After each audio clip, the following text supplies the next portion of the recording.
Y bien, amables televidentes, en la entrevista estelar de Encuentro Directo nos acompaña la noche de este sábado el mayor general retirado, José Miguel Soto Jiménez, ex secretario de las Fuerzas Armadas, diplomático, académico, escritor, presidente de Quinta República, organización que está unida ya al partido Fuerza del Pueblo. General, bienvenido. Buenas noches. Muy buenas noches a ambos. Gracias. Ante todo, expresarle la gran satisfacción que siento de estar aquí con ustedes, porque te voy a decir una cosa, sin tirarle piropos al espacio. Yo siempre veo este programa como un espacio refrescante, sin ser ligero, porque aquí se articulan ideas. Y entonces aprovechar este preámbulo para decirles, mandarle a toda la teleaudiencia del mismo un saludo muy dominicanista y nacionalista para todos. Gracias, general. Qué bueno poder contar con su audiencia siempre. Gracias. Y yo contento de estar aquí. Gracias. General, ¿por qué Quinta República decide apoyar al expresidente Leonel Fernández? Mira, déjame decirte que creo que hay que aclarar algo. Quinta República, lo primero es preguntarse qué es Quinta República. Quinta República es una organización política, pero antes de ser una organización política es también, o comparte el nombre con lo que es la Fundación Quinta República. La Fundación de Quinta República está totalmente orientada, como te lo he dicho en otras ocasiones, al problema de la defensa de la República Dominicana, sobre todo de la posición de ciudadano de sus miembros de la Fundación. Eso se expresa con una tertulia que nosotros hacemos todos los jueves, donde se discuten esos problemas, los problemas atinentes a la defensa de la República Dominicana. Y esa es la orientación. Tiene un capítulo editorial, varias cosas. La organización política es, cualquiera diría que estaba en un receso, no estaba en un receso, estaba ahí latente.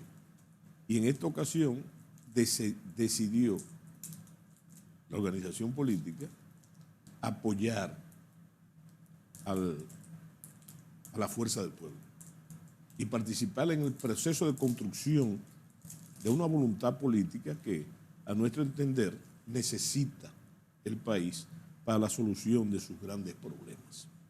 Bueno, entonces, así hecha esta aclaración, te diré que eso es la organización Quinta República, pero no solamente tú hablaste de una alianza, bueno, a entrar en la alianza, está en la alianza, pero en el caso de quien les habla, yo ingresé a la Fuerza del Pueblo.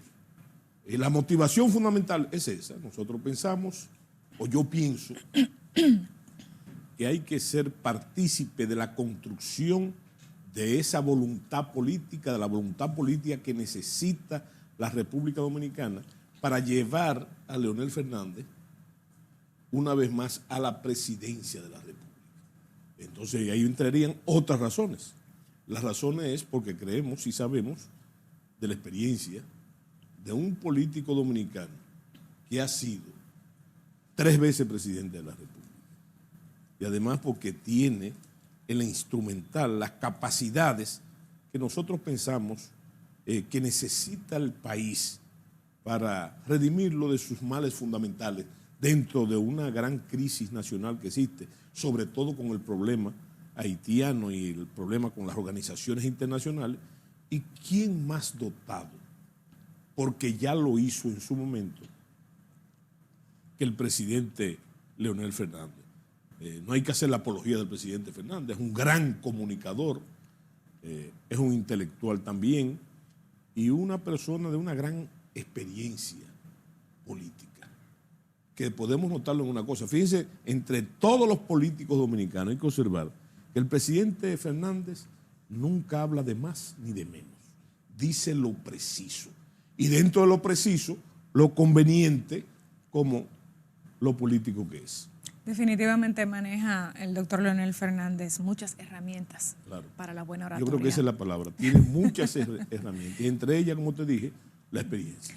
General, usted refirió a un término que para mí es muy clave, la defensa del territorio dominicano. Justamente quiero preguntarle, en su condición de ex secretario de las Fuerzas Armadas en nuestro país, ¿cómo ve las acciones desde el gobierno dominicano para defender el territorio, pero también para combatir los ilícitos y la migración de indocumentados? Mira, interesante esa pregunta, por lo compleja. Interesante por lo compleja. Lo primero que hay que aclararte es que los militares, y tú hiciste alusión a mi cargo de secretario de las Fuerzas Armadas, los militares en ningún caso trazan la política, son una herramienta de ellas. Por lo tanto, las Fuerzas Armadas se ven siempre como una especie de pararrayo, por una condición constitucional, que las Fuerzas Armadas no tienen herramientas ni facultades políticas para defenderse. Entonces, todo se pierde en la primera parte de mi respuesta.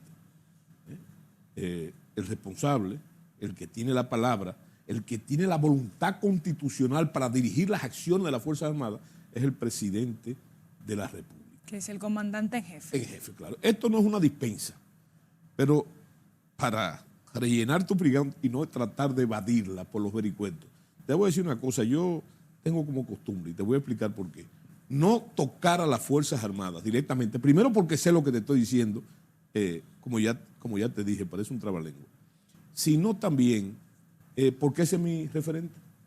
Entonces, atacar las Fuerzas Armadas de manera injusta sería atacar mi referente también. Por lo tanto, yo me voy directamente, como conocedor del caso, de que eso recae en la voluntad política. Estoy hablando de los problemas directos. La defensa de la, como dice la Constitución y nuestras leyes, la defensa de la soberanía nacional, la defensa de la territorialidad, el instrumento son las Fuerzas Armadas. Pero la parte climática del tema, en cuanto a responsabilidades, es el presidente de la República, como tú dijiste bien, la autoridad suprema, el comandante en jefe, ¿verdad? Y entonces sobre él debe recaer las responsabilidades. Y yo pienso, y he hablado, como ustedes saben, mucho sobre el tema, de que sin ser simplista, el presidente de la República podría solucionar certeramente el problema, tan simple como cumplir las leyes. ¿Qué es lo que los presidentes juran en el Congreso Nacional? Si tú me preguntas a mí, ¿cómo se resuelve el problema? Yo te digo, simplemente cumpliendo la ley. Porque lo que los presidentes juran los 16 de agosto cuando toman el poder es cumplir y hacer cumplir las leyes de la República. No simplemente cumplirlas, sino hacerlas cumplir también. Entonces ahí están nuestras leyes migratorias, están las leyes atinentes al cumplimiento efectivo de la defensa del territorio nacional.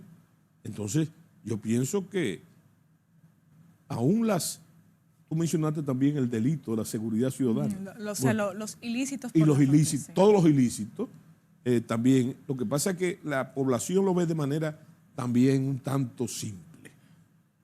Pero yo creo que no basta ni la reforma de las Fuerzas Armadas, la reforma de la ley orgánica, ni la reforma de la policía tampoco. ¿Tú sabes por qué? Porque tiene que haber un mecanismo integral.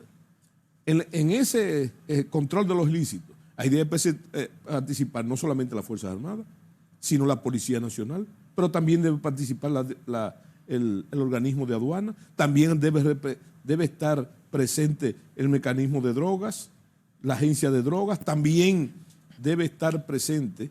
Una serie de instituciones tienen que estar presentes, que tienen que ver con el problema. Sin embargo, fíjense ustedes, en el día a día, todo recae sobre las Fuerzas Armadas. ¿Pero usted cree que el gobierno está haciendo los esfuerzos? No, pero por eso me he tomado el tiempo de respondértelo adecuadamente. Yo pienso que no. Yo pienso que no se están dando una respuesta adecuada. Y una de las cosas que ya yo he dicho públicamente y la vuelvo a repetir, es que yo noto que hay un desdoblamiento en la voluntad política. Tan simple como eso, ustedes comunicadores, yo pienso que hay un doble discurso, porque no se hacen las cosas que se dicen. ¿Me explico lo que te estoy diciendo? No se hacen las cosas que se dicen que se van a hacer, ¿verdad? Entonces, yo pienso que esa es una de las razones fundamentales de mi paso político.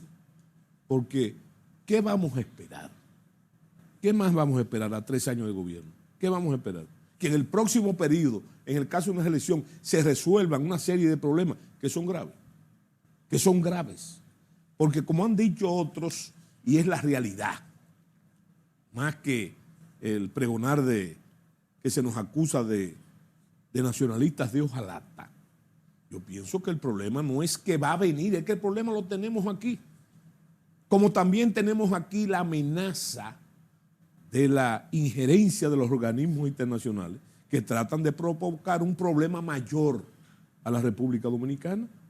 Sin embargo, dice el pueblo, dice la gente, dice las redes sociales, que esas conductas del presidente tienen que ver con presiones de esos organismos internacionales. Entonces, yo reclamo que si son presiones, que el presidente debe decirlo.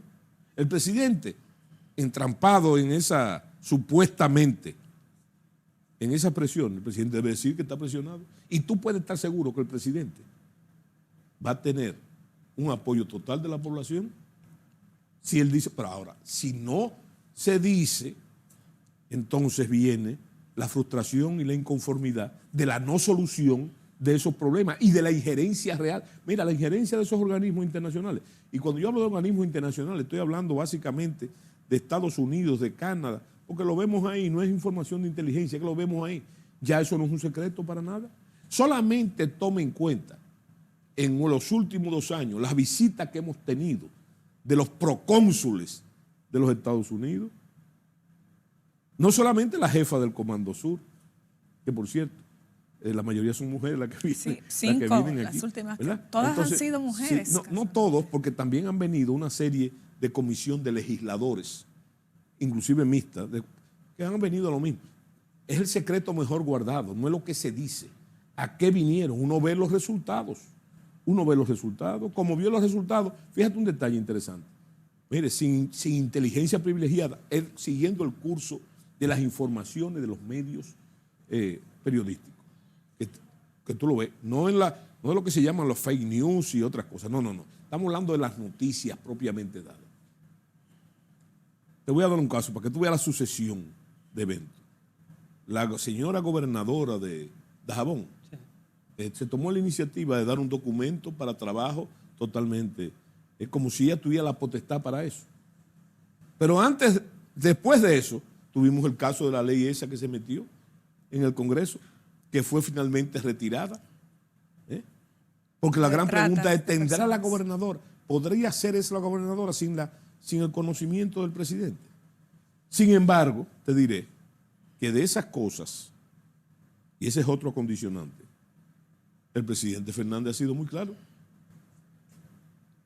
respetando el derecho e invocando el derecho que tienen las naciones de manejar su política migratoria. Es más, en esas comisiones, la última comisión que vino aquí, sin estar solo preguntando, un miembro de esa comisión dijo que los Estados Unidos, él no dijo básicamente lo que se trató, pero dijo que los Estados Unidos respetaban el derecho, y sobre todo el Congreso de los Estados Unidos, el derecho soberano que tiene esta nación para manejar sus asuntos migratorios, pero ellos lo hacen también. Claro. Ahora, entonces, sí. General, pero en ese sentido, ¿qué opinión le merece a usted un decreto que ha surgido de una prohibición básicamente del ingreso de 39 haitianos y lo que la prensa señala de un empresario con inversiones en el país que al igual que los 39 fueron sancionados por Canadá? Bueno, fíjate, eso es lo que te decía la prensa. Pero vamos a la sucesión de eso. A la sucesión, a la concatenación de esos eventos en base a la prensa. No a la especulación, en base a la prensa. ¿Qué fue lo primero? Que los Estados Unidos, no los Estados Unidos, Canadá, sancionó unos empresarios haitianos acusados de que estaban financiando las bandas. Estamos hablando de empresarios haitianos importantes, ¿verdad? Entonces, a mí no me cabe duda porque la sucesión de los hechos. A mí no me cabe duda que después de la visita de la señora secretaria de Estado, Wendy Sherman, bueno, después de la visita de ella, entonces al otro día salen, o a los 2 días salen esas prohibiciones. Ahora, fíjate lo interesante de ese mismo caso, de eso. hay quienes dicen por ahí que no son todos los que están, ni están todos los que son. Además que hay muchas de esas cosas que no tienen sentido práctico, porque hay gente de esa que nunca ha estado aquí y le interesa estar aquí, ¿verdad? Ahora, ¿por qué? Y eso es otro indicio. En el caso ¿de dónde viene eso? Se dijo en la prensa también de que la mayoría de esos que se les prohíbe la entrada aquí están sancionados por Canadá. Porque también hay que comprender el papel de Canadá. Los Estados Unidos prácticamente ha delegado en Canadá su intervención en Haití. Pero ya Canadá dijo, y eso es muy preocupante, de que ellos no van a intervenir militarmente. No van a intervenir, sino que ofrecieron una cantidad de dinero al gobierno haitiano para tratar de solucionar el problema.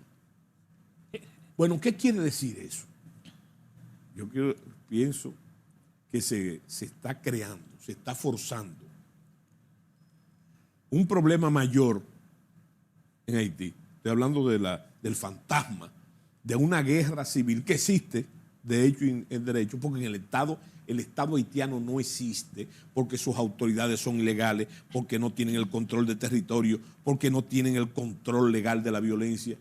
Y entonces, en esa tesitura, eso mismo es forzando un problema en Haití, el fantasma de la guerra civil, para entonces desatar, por alguna razón, como dice el Quijote, de cuyo nombre no quiero acordarme ni nombrar, para que entonces se produzca una especie de migración forzada, más de la que tenemos, para crear un gran problema. ¿Y de quién es el problema? No es de los Estados Unidos ni de Canadá. Y aludo al pedido reiterativo del presidente de que la comunidad internacional debe ayudar a Haití. Y no solamente ayudarla. El presidente Luis Abinader ha sido bastante claro y ha dicho que tienen que intervenir, ¿verdad? Ahora bien, General, sí. el tema está muy interesante, pero vámonos a una pausa y regresamos en breve con la entrevista estelar de Encuentro Directo. Gracias. Continuamos con nuestra interesante entrevista y nuestro invitado estelar de la noche, José Miguel Soto Jiménez, ex secretario de las Fuerzas Armadas, presidente también de la organización política Quinta República, historiador, poeta, muchas cosas a la vez, muchos temas de qué hablar con usted, general. Quisiéramos seguir desarrollando el tema de la frontera en República Dominicana. Conversábamos del peligro latente que representa para nuestro territorio las pandillas en Haití, que cada día generan más caos y más inestabilidad en el vecino país. El presidente Abinader ha reiterado que no hay solución dominicana al problema haitiano, pero también ha dicho de esfuerzos desde el gobierno para fortalecer las Fuerzas Armadas en materia de equipamiento y con la construcción del muro fronterizo. ¿Cree usted que estamos listos para, en caso de que se desarrolle un estallido social mayor en Haití, de que nuestro país no esté en peligro realmente con... Mira, mientras tú hablabas, o sea que la mente le dicen la loca de la casa, ¿verdad? Yo pensaba precisamente en eso, en lo que tú estás diciendo, porque desde el punto de vista de las Fuerzas Armadas de la República, las Fuerzas Armadas trabajan con lo que se llama las hipótesis de conflicto, las hipótesis de amenaza.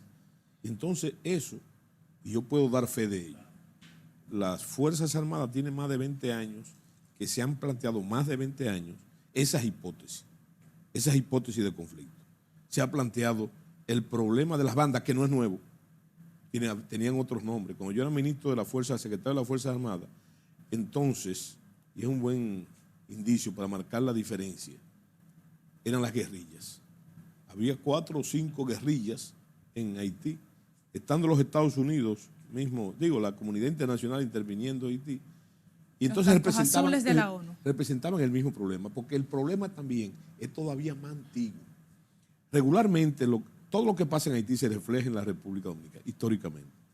Y siempre han tratado de usar, desde cuando la independencia haitiana, usar el territorio dominicano como santuario. O sea, operar allá, cruzar la frontera y estar aquí. Eso pasaba con las guerrillas. El mismo caso de las bandas.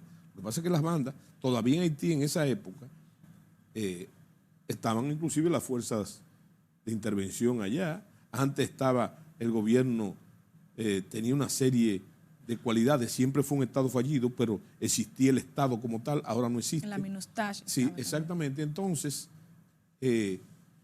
para que tú veas que se puede. ¿Tú sabes lo que pasó? Que, no sé si ustedes recuerdan, lo pueden buscar, que con el mismo peligro entonces intervino la Fuerza Armada Dominicana y nosotros hicimos preso a los jefes de banda de Haití y lo tuvimos preso en la Secretaría de las Fuerzas Armadas por un tiempo interesante y le incautamos todas las armas que tenían en esas injerencias que hacían en territorio dominicano. Estuvieron presos, entre ellos creo el nombre, así recuerdo, estaba Guy Philippe, o Guy Philippe. Guy Philippe, sí. sí. Ese estuvo aquí, lo tuvimos nosotros ahí guardado en la Secretaría de las Fuerzas Armadas hasta que la comunidad internacional resolvió llevárselos afuera, ¿verdad? Entonces, yo lo que te digo a ti es que las hipótesis de amenaza de eso mismo y de lo que podría pasar si hay una guerra civil en Haití, de que viene, bueno, pero el famoso plan Éxodo que se ha dicho tanto, ¿es una solución a esa hipótesis? ¿Es un plan de cuando se den esas condiciones? ¿Qué hacer si viene una avalancha migratoria? ¿Cómo se maneja? Todo eso está hecho. Como también está hecho una agresión formal militar. Esos planes existen. Esos planes existen. Cuando yo era ministro se llamaba, secretario de la Fuerza Armada, ese plan se llamaba, no sé cómo se llama ahora, Estrella de Occidente. Para cada hipótesis de amenaza, las Fuerzas Armadas tienen un plan. Ahora bien, ¿qué mueve ese plan? Cuando ese plan se convierte en orden, cuando se dan las condiciones de esa hipótesis, las suposiciones de esa hipótesis, pero siempre con el mando político. Las Fuerzas Armadas no pueden actuar, porque se lo prohíbe la Constitución. En democracia jamás puede actuar bajo esa tesitura. Debe ser obediente al poder civil. Oye lo que dice la Constitución, fundamentalmente obediente y nunca podrán deliberar, jamás. General. Ni aún para sus asuntos internos. Sí. General, con el tema de la salud, sucedió algo esta semana, con la muerte en el Hospital de los Minas, Sí. Del fallecimiento, casi en su totalidad fueron como 72 neonatos. Sí. Su opinión al respecto sobre esta penosa situación. Bueno, precisamente, esas son de las cosas. Fíjate, yo no sé, anteriormente se le decía a los supermercados, la casa del terror, en algún momento, ¿no? Pero ahora yo creo que la casa del terror son los periódicos o los programas de televisión, porque yo no sé si tú has visto en esa concatenación, estamos hablando del tema haitiano, dentro de esa concatenación de eventos, tú vas a encontrar que hay una sucesión que demuestran que no hay control. Naturalmente, a mí me enseñaron en las escuelas militares que el mando es control. Estoy hablando de las Fuerzas Armadas. En la política yo pienso que también pasa lo mismo. Entonces, eso es una situación alarmante. Pero hay otras muchas alarmantes, pero esa, la que tú preguntas, es muy alarmante. ¿Qué denuncia eso?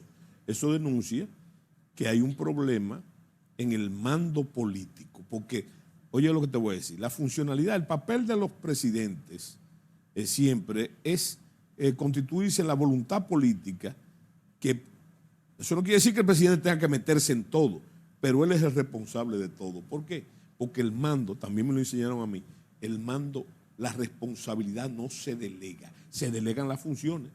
¿Tú me entiendes? Entonces, yo lo más que puedo decir en eso, que algo huele mal en Dinamarca, como dice la gente.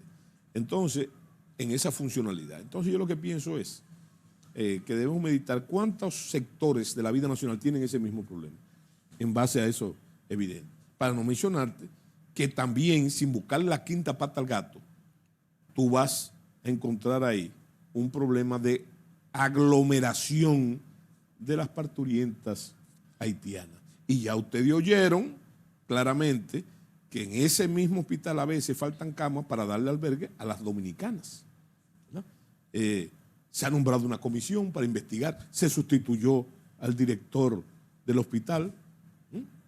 Y el presidente Fernández habló sobre el tema y señaló la gravedad del incidente. Pero fíjate, también hubo unos envenenados los otros días con el desayuno escolar.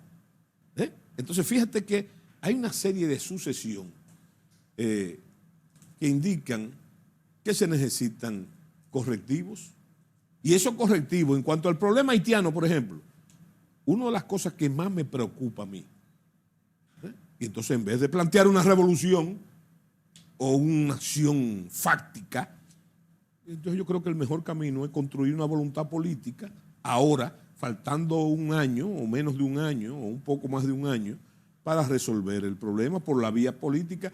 Óyeme, Mao Zedong, el gran timonel, decían que el poder nacía de la boca de los fusiles. Pero en democracia, el poder nace precisamente de la boca de las urnas. Y parangonando una frase campesina que dice que las faltas, se dice en el campo, se pagan con sangre, ¿verdad? Pero en la democracia no. ¿Tú sabes con qué es que se pagan las faltas? De los gobiernos. Es con votos. Se pagan con votos. Entonces, ni que el dominicano tenga una... que no es torpe el dominicano es inteligente, ni que el dominicano tenga una preocupación de masoquismo, una inclinación al masoquismo. Entonces, la mejor forma es de darle solución en las vísperas de un proceso electoral para cambiar la voluntad política. La voluntad política que más por pasiones, por simpatía, tiene que ver por la necesidad de la nación, que es una de las cosas preocupantes y que tú no me has preguntado, pero yo te voy a decir algo. ¿Cómo se expresan doctrinalmente, cómo se expresa la acción de los gobiernos? Con políticas de gobierno, con políticas de Estado que respondan a los objetivos nacionales. Yo quiero que tú me digas, si tú puedes o el televidente puede identificar en esta situación una política de Estado en cualquier cosa. ¿Hay una política fronteriza? No la hay. ¿Hay una política migratoria? No la hay. ¿Hay una política de salud eficiente? No la hay. ¿Hay una política de educación eficiente? No la hay.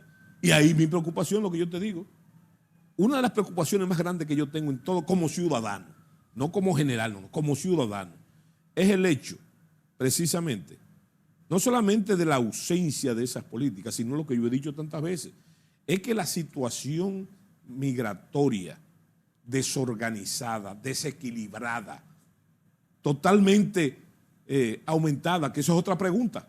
Se hizo un censo, no sabemos ni siquiera los resultados del censo. Ahora yo me pregunto, ven acá, toda esa política migratoria, ¿cuántos son los haitianos que hay? Se habla de 2 millones, otros hablan de 3 millones, hay gente que habla hasta de 4 millones, lo que es una verdadera barbaridad.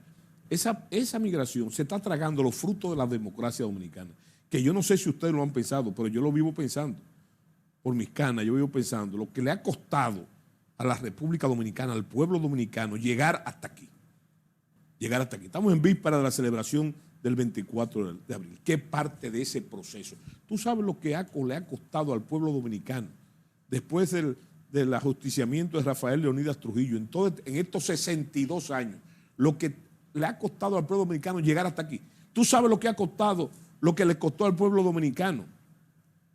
Por cierto, el logro del 4% de la educación.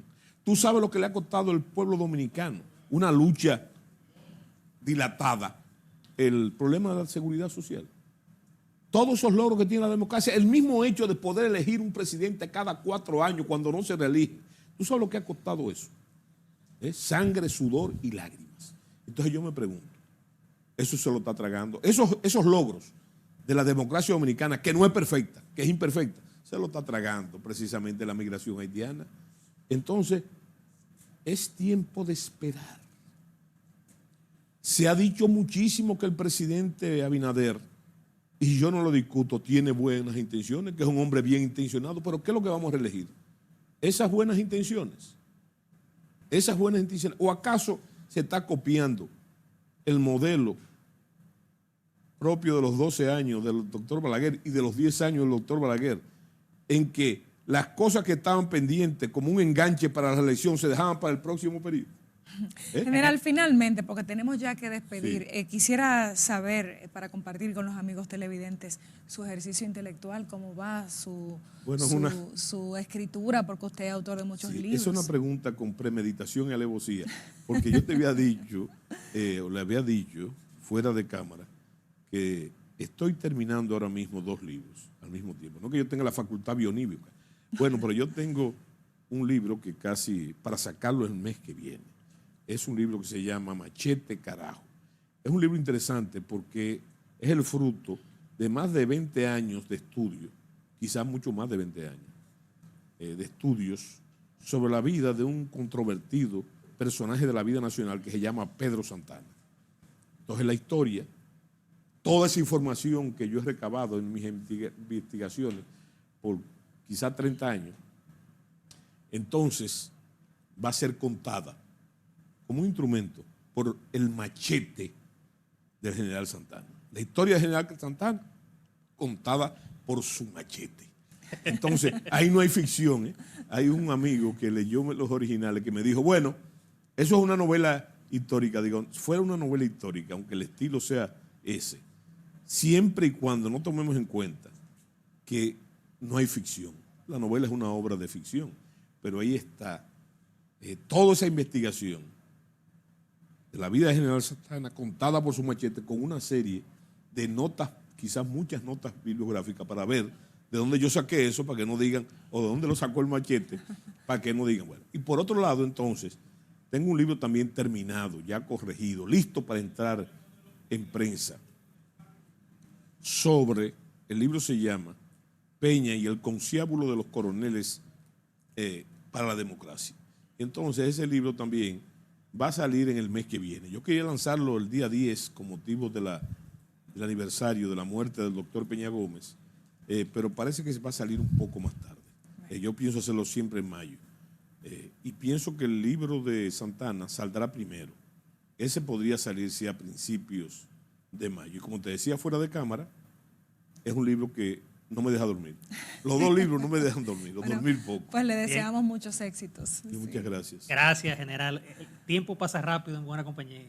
Bueno, eso le digo yo a ustedes. Por eso le hablaba de un programa refrescante. Así Me es. voy motivado con el talento tuyo y la belleza de ella. Gracias, general. Sí. Muchísimas gracias. Bien, amables televidentes, nos vamos a una pausa comercial y en breve regresamos ya a la rectica final de Encuentro Directo.